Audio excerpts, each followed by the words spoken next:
So it's been a little over a week since the Boston Celtics captured banner number 18, beating the Dallas Mavericks in 5 games. And one common thing I've seen on social media, on Twitter and whatnot, is that the NBA Finals doesn't really feel like it used to anymore. Yeah, I don't know what it is. Like, I don't know if it's nostalgia or what ESPN is doing or just a different time, but it just doesn't feel the same. So let's talk about why that could be.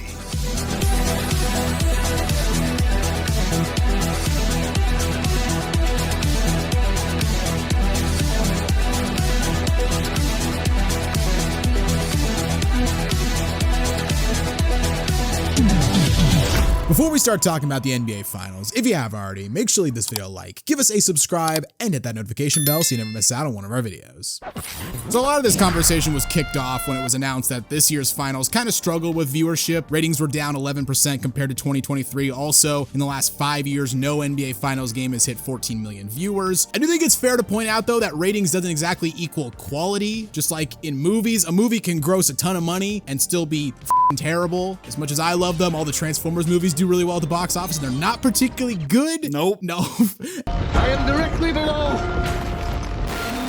And if you look back through history, I think there's only 2 movies that have won like Best Picture and topped the box office. It was Titanic and Return of the King. So ratings doesn't always equal quality. Also, if you subscribe to that logic, you have to acknowledge the NBA peaked in 98. That is a fair point because... You certainly don't think that. Yeah, I don't think that. I mean, 98 was probably a good time. I'm sure those old heads were enjoying it, and I'm sure it's kind of the same with us and like thinking the NBA peaked in 2016. But, well, I don't think ratings are the end-all be-all. It definitely shows like viewers are somewhat not as interested, whether it's just casuals or a bunch of different reasons. There is like significant numbers there. Yeah, I mean, I do think we both kind of agree that the finals, the past couple years especially, haven't really felt as important as they used to. So there's some reasons that are fixable and there's other reasons that aren't fixable. So what's not fixable is that the past couple of finals really haven't been that competitive. I mean, the last time we got a game 7 in a finals was 2016. And since then, I mean, 17 and 18 had big names, big stars, but they were basically foregone conclusions because of how good the Warriors were. 2019 was solid, but it was really hampered by the injuries to Clay and KD. 2020 was the weird bubble year. 21, Bucks and Suns, pretty good. 22, also not bad, but the past 2 finals have been pretty lopsided. Yeah, I mean, neither the Heat or the Mavericks, it really felt like they had much of a chance. I know the Heat at one point, they tied it 1-1, but even then, like, it never felt like they were going to win that series. And you can't necessarily pin this on the NBA. Like, sometimes that just is what it is. You get a team like the Boston Celtics this year where they were basically unbeatable. They got lucky with injuries and no one could beat them. And last year, like, no one could take out Jokic, and an ace seed made a magical run. So it's not necessarily the NBA's fault, but it's definitely true. The last 2 years, especially, like 5-game series, not a lot of super close games. Not a lot of drama in the series. Yeah, pretty forgettable finals, like when you look back like 20 years from now. Yeah, people have been saying like the past 2 finals, what are the iconic moments or even like memorable moments from the past 2 finals? I mean, I can barely think of any. I can't think of any off the top of my head. Yeah. Second big reason is illegal streaming, something that has become so widely used that there's even footage of LeBron James doing it. So Real one for that. he's one of us at heart. You know, everything's more expensive nowadays. Rent, food, just everything is getting more expensive and people are cutting cable to save on costs. And even if you have something like League Pass, I mean, it's not going to carry the NBA Finals because those are national TV games. So you got to get something like Hulu or YouTube TV. And sure, they'll offer you a free trial when you sign up, but you better fucking remember to cancel it. Otherwise, you're going to be on the hook for like $50 a month. It's just something that is not as taboo as it was anymore. Like back in the day, if you used illegal streaming, like there was a genuine worry that you were going to get a virus that would like completely brick your computer. Nowadays, like it's still kind of sketchy, but it's really not a taboo anymore. Everyone's also got a phone now. Like I swear there's been college football games or stuff in the past where just on YouTube. Yeah, on YouTube, you can scroll through TikTok live. Someone is live streaming it. Like when anyone can just take out their phone, start hitting record and then live stream a game like across the world, it's going to be a lot harder to crack down on that stuff. And stuff is expensive. People don't pay for cable. There's going to be someone that has the game and they're just going to share it, whether they make money off that or not. It just is what it is. So again, there's nothing the NBA can really do because people are going to do this. They can try and crack down, but again, it is what it is. And outside of like illegal streaming, it's like between box score updates on like ESPN, Reddit threads, Discord servers, like the limitless amount of NBA Twitter accounts that just tweet highlights legit seconds after they happen, you can very easily just keep up with a game on Twitter without having to actually watch it. Yeah, you can keep up with a game. Highlights are everywhere. Sure, you're not going to see it in real time and there's like a difference, and we're always going to be, watching in real time. But for someone who just like, casually keeps up with the NBA, isn't really like super tuned in unless the stars are playing, you're right. There's a plethora of different media avenues to get the games from and get the scores from at this point. And the official NBA YouTube account, they're doing themselves no favors because they upload fully edited highlight videos, like 30 minutes after the game ends? They're raking that bank in YouTube money though. Trust me, you see the views on some like random Kings vs Wizards games still getting hundreds of thousands. They're still making their money somewhere. Making ad revenue one way or another. Right. And now one of the obvious ones, it's nostalgia. Like for us, the Warriors vs Cavs was our iconic series. For others, it's like Jordan playing the finals. For others, it was Bird vs Magic. Like there is a time, whether when you're growing up or, teenager, whatever it is, where you feel like this moment peaked, it's never going to get better. Like it's hard for me to ever say a finals is going to be better than the 2016 finals. I was going back watching like intros for it because I just love it so much. So part of it is nostalgia because like you can say like, oh, the 2010 finals was iconic. 2011, 2013, the Ray Allen shot, 2016, the Kyrie shot. But there's still finals like 2007, snooze fest. 2009 had its moments, but really wasn't like super amazing besides just the fact Kobe was in it. We tend to forget, the down years when looking back in history and only remember like the great times.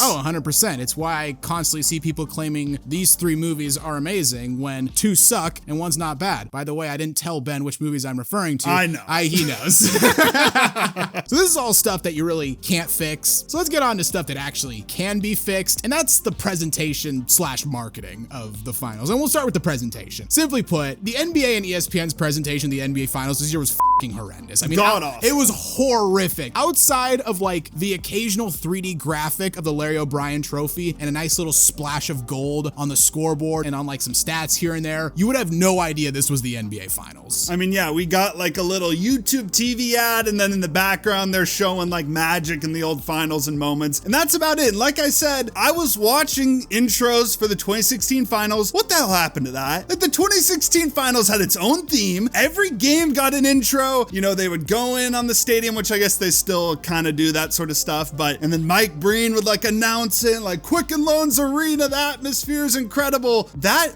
built up to something. Like now we're just cutting to commercial, we're at the game, we're in TD Garden, it's the finals, I guess. Like what happened to all the presentation and everything? Like ESPN especially, I am so damn disappointed because they still do this shit at the Super Bowl. Yeah, exactly. That is exactly what I was gonna say. Like if you watch the Super Bowl, they go out of their way to make it feel like a big deal. And like the stuff that the NBA used to do that they don't do anymore, we're gonna mention it again. Like the trophy logo at midcourt. I know someone's gonna comment that like, oh, the players complained it was slippery. Look, the NBA generated $4.5 billion in revenue last year. If they can't figure out how to make court decals that aren't slippery, what the fuck are we doing here? The finals patches on the jerseys, they're on the back now where they're out of view because of course the corporate sponsor takes priority over the fucking NBA finals, right? I think the thing that annoyed me the most about watching the finals now, there was 7, count them, 7 AR YouTube TV ads on the court.